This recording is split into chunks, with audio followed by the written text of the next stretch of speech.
नमस्कार. मी प्रगतीच डायरी या चॅनलमध्ये मी तुमचे मनःपूर्वक स्वागत करत आहे. आज आपण लाल माठाची भाजी बनवणार आहोत. तर लाल माठाची भाजी बनवण्यासाठी इथे मी 2 जुडी लाल माठ स्वच्छ निवडून स्वच्छ पाण्याने असं 2 ते 3 वेळा धुवून घेतलेलं आहे. आता ही भाजी आपण मोठी अशी कापून घ्यायची आहे. अशा प्रकारे फार बारीक कापायची नाही. मोठी अशी ही भाजी आपण बारीक कापून घेणार आहोत. तर इथे मी सर्व भाजी कापून घेते. तर हे पहा, हे अशा पद्धतीने ही भाजी मी सगळी कापून घेतलेली आहे. आता ह्या भाजीला आपण फोडणी देऊया. त्यासाठी इथे मी गॅसवर कढई गरम करायला ठेवते. आता यामध्ये आपण गोड तेल टाकून घेऊया. तेल व्यवस्थित असे गरम झाले की यामध्ये आपण हिरव्या मिरच्या व्यवस्थित अशा परतून घेणार आहोत. मिरच्या परतल्या गेल्या की आता यामध्ये आपण भरपूर असा लसूण टाकणार आहोत. इथे मी 7 ते 8 लसणाच्या पाकळ्या बारीक कापून घेतलेल्या आहेत आणि त्या देखील व्यवस्थित अशा आपण परतून घेणार आहोत. मस्त अशा गुलाबी रंगावर आपण व्यवस्थित परतून घ्यायचे आहेत. आता यामध्ये आपण एक कांदा बारीक चिरलेला कापून घेणार आहोत. तो देखील यामध्ये टाकणार आहोत.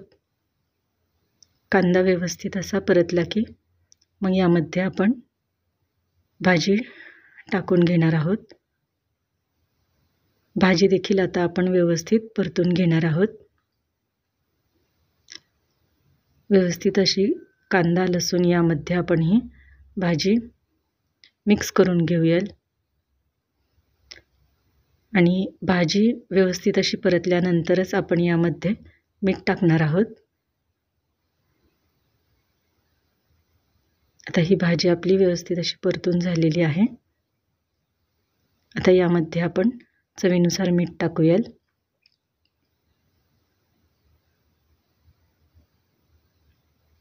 ते देखील आता आपण व्यवस्थित असे मिक्स करून घेऊया आणि झाकण ठेवून ही भाजी आता आपण 3 ते 4 मिनिटे शिजवून घेणार आहोत. लाल माठाची भाजी चवीला छान लागते.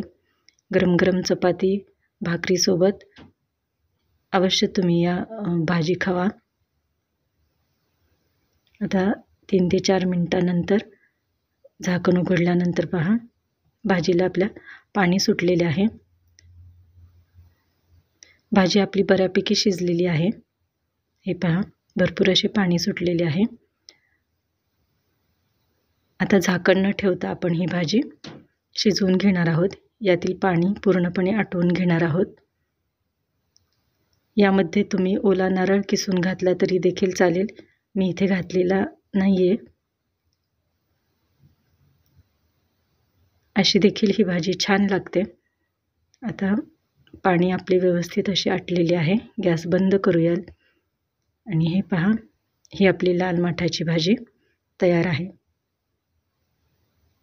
थँक्यू.